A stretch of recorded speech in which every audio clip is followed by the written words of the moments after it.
দারোয়ান, দারোয়ান, দারোয়ান। জি ম্যাডাম, বলেন। ফারহান কোথায়? আমি জানি না ম্যাডাম। জানো না মানে?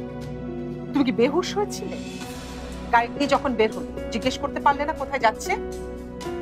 মানে মাসে মাসে না টাকা দিয়ে একটা গাধা পুষছে, এখনো দাঁড়িয়ে আছো? যাও।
হ্যালো শাহিদা, এতক্ষণে তোমার ফোন ধরার সময় হলো?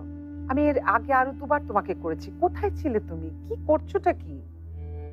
আর আমি এর মধ্যে টেনশনে মারা যাচ্ছি। স্কাউন্ডারেল শাকিলটা বারবার আমাকে থ্রেট করছে ফারহানকে সবকিছু বলে দেবে। আর সকাল থেকে ফারহানের কোনো খোঁজ পাচ্ছি না, কোথায় গেছে, বেরিয়ে গেছে, প্রেস করতে পারছি না, ফোন করছি ফোন ধরছে না। একটু নাবিলাকে দাও তো, কথা বলবো। ওকে ফোন দেওয়া যাবে না। ফোন দেওয়া যাবে না মানে?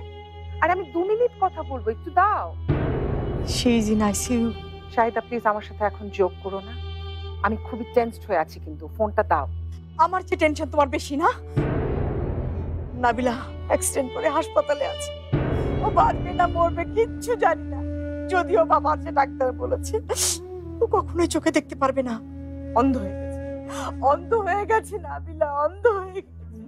কি বলছো তুমি? অন্ধ হয়ে যাবে মানে? সবকিছুর জন্য দায়ী তুমি। তুমি আমার মেয়েকে অন্ধ করে দিয়েছো, অন্ধ করে দিয়েছো তুমি আমার মেয়েকে। আমি? হ্যাঁ তুমি। তোমার জন্যই নাবিলার এই দশা।